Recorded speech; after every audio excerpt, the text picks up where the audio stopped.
They win at least in Greensboro to get to the NCAA tournament or not? I feel like everything is completely out of our hands. And I've taken a completely different approach to, the net and all this different stuff. I'm not gonna control it. I will say that at NC State, I'm excited about where we have, the record that we have, I think 22-9 and 12-8 in the conference. We've done a lot. It was funny, I was sitting upstairs and looking at this, so I thought I would share this with you.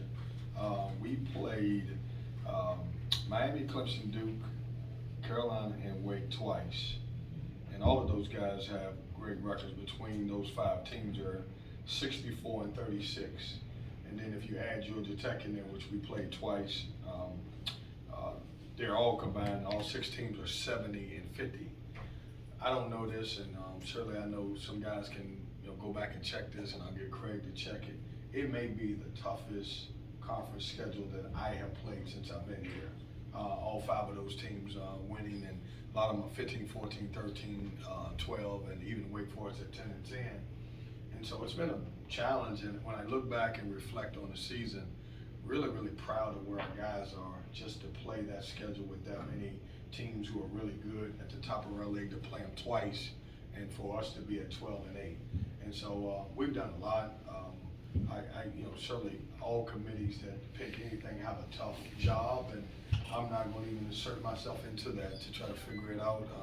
Only thing we can control is how we play, and we'll get a chance to play against Virginia Tech, who's playing really good basketball, and then Notre Dame, who, man, if you watch those guys on senior night at Notre Dame, they can beat anybody in the country. And so, we get a chance. Our guys have earned the right to get the first round bye, and second round we get a chance to sit back and watch it. Has the time off been a good thing for the team? Have you made the most of it? And how's Jarkel's? Did he have any lingering problems with the ankle?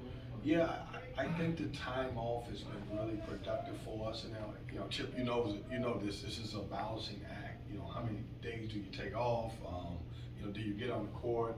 You don't want to kind of over practice. You don't want to under practice. And so, we've been kind of taking our time with it. Take a couple of days off, go a couple of days, figure it out. Jarkel, I held him out a couple of days once we got back, because obviously he was sore. What he did at Duke was simply amazing. Like when I went over there and I saw him, I thought he would be out for the entire game and maybe for a week or two. And for him to come back in that game, and not only come back in the game, but to play the way he played it was outstanding. It says a lot about him. He'll be ready to go on Wednesday. I don't know that he'll be 100%, but I will say this: who is 100% during these days right now? Have you taken the approach that even though you don't know who you will play, both teams really, really like to shoot three-pointers? Oh yeah. And have 4 or 5 guys who can shoot three-pointers? When you look at both of those teams, great coach teams, they're really perimeter teams. They can really shoot the basketball. No matter who we play, we have to do a good job guarding the three-point line. Both of those guys, I think I looked at the Virginia Tech against Florida State the other day, and I think they made 16 threes. And so, that's going to be a big part of our defense and a big part of our success by defending the three-point line against either one of those teams. Now that you've had some time to reflect on the regular season, when you first recruited DJ Burns and now that you've played a season with him, did you ever imagine that what he did this year would be what you got from him? Of course I did. No, he and I had a meeting this morning just to chat, and he stops by the office. He's such an unbelievable personality, and we just talked about everything, and I'm just proud of him. A lot of times when you come up from a lower to mid-major conference, a lot of people will question it and can it translate? Well, it's translated. He can score the basketball. I think he's gotten better in rebounding the basketball. That was one of the issues that I had coming in. And then, I think he's gotten in better shape. And in order to play, it was a lot of, naysayers, man, Kevin Keatts, he can never play in his system, the way they play, the way they run. And he's been outstanding. And I'm happy for that kid. I mean, he's done a great job. And I shouldn't say kid, happy for the young man. And he's continued to get a lot better. We talked about him getting better defensively too. All of it wasn't good. I had to make sure he understood I needed him to become a better defender also. Pretty sure you guys were the only ones that didn't play on Saturday. How do you evaluate rest versus rust and making sure you guys are in top shape going into Greensboro? Yeah, that was tough. It was funny for me because I don't remember the last time I had a Saturday where I didn't have anything to do, and so it was a little tough on me because my wife gave me a list of stuff to do, which was a problem. So I would have much rather played. But it's a balancing act. It's so tough to try to figure out. We did practice on Saturday because I wanted them to stay in some type of routine. We took off on Sunday, which was yesterday. But it's hard to try to figure out what's too much and what's not enough, and so we just try to balance everything. A lot of times we got shots up, and the days that we were off, I was like, I want you to be off. I want you to rest a little bit. How do you evaluate wanting and getting that first round bye versus coming into a team who obviously has already won a game and has some momentum? Hey, listen, I'm not complaining about buys. I think it's great. You get a chance to sit back and at least watch the tournament and see how it's going. I'm proud of our guys because we earned it. We would love to obviously been in the top 4 to try to get a double bye, but it says a lot about these guys to go from where we were at last year to the turnaround to getting a bye, and obviously, it's really amazing to me that we went from 11 wins to 22 wins and from 4 conference wins to 12. I mean, that says a lot about the folks in this program. I give all the credit to the assistant coaches, the young men that were in the program, the young men that we recruited. I mean, they turned it around. I was just a general manager. Did the off time allow you any time to kind of reflect on that journey, kind of what you all have done in a year's time? It has. I am super proud. I mean, it's, what we've done and what these young men have been able to do, and it's really tough. And I'll tell you why, because you lose. It's so many in today's world, social media, and you guys as reporters, you have to write about it. It's the truth. And so for those guys to go through all of the scrutiny that they went through last year and to be able to achieve what we've done in the regular season, that makes it even more special to me. What's it like kind of going into March with so much talk and reflection about the 40th anniversary of the 1983 team as you guys are making your own run? I don't think that puts pressure on us, but I'll go back to the 83 team when they were here. Look, I know, and I've heard everything about them, and I've watched the game, and I've watched the 30 for 30s and all that, and that was all tremendous.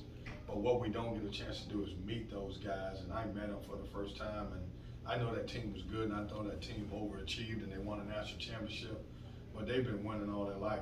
Those are really, really good men, and they shared a lot with our guys, and that doesn't put pressure on us. That doesn't mean we're supposed to win a national championship. I would love for it to be that miracle run. But it was just to have them around, and that night was, I think I said this before, that night was so special because at the end of the day, they had 2 great days on campus, and I didn't want to be the reason why it was be a little bit damper on their reunion coming back, so it was great for us to win the game. Any concerns about Turquavian's shooting over the last 7 or 8 games going into postseason? Seems like he's had a little bit of loss of confidence, especially in the outside shot. No concern about him. If it was somebody else, I would be really concerned, but he might not even know he missed that many shots. He, as a guy who can shoot the basketball, he's got short-term memory, and he's been fine. And when you go into those situations, Chip, it's almost like free throws. If you talk about it too much, it becomes a major problem. He's gotten in the gym. He's working on his shot. He will continue to work on his shot. But he's the type of guy, that he can miss 10 and he might not be playing well. He can go into the tournament and may not miss. So no concern from my standpoint. So the shot selection is okay? His shot selection hasn't changed since the day he got here. Do you see? I don't know if that's good or bad. I'm just telling you that. Do you see a correlation at all that DJ's emergence probably had to come a little bit because of Dusan's injury, that maybe he got a little more, motivated, or a little more responsibility? Yeah, JC, I had a perfect formula. I mean, it was perfect. It was working to a T. It was. And then Dusan got hurt, and it's crazy because people won't recognize this. Dusan was probably playing 22 minutes at that time, and DJ was at 18. And man, we were clicking. I had 2 different centers who could provide something different to our team.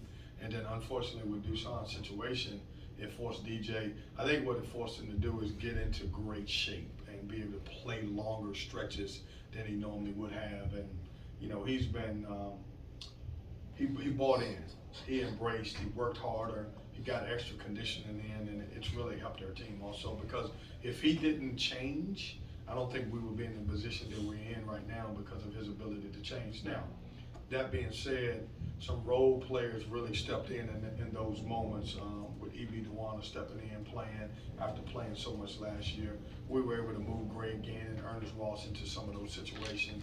And through all of that, he got in better shape, and that's how it ended up right now. Jack has battled injuries almost all year long, seems like. Had a pretty good game at Duke. What does he look like over the last week or so? Well, I think he's, in the last couple of days, he's looked better than he's done, and tough, better than he has in the last few weeks. His biggest thing is getting back in shape into the way we play. So it's a little different for us because we get up and down so much and we run. And so when a guy's out, it takes a little longer to get back into playing shape the way we play. And a lot of times it doesn't affect you as much on the defensive end, it's the offensive end, because we get on the run, we try to score fast, and then a guy who shoots threes, that's what his biggest adjustment. But he's had a couple really good days that seems like he should be ready to go on Wednesday. And look.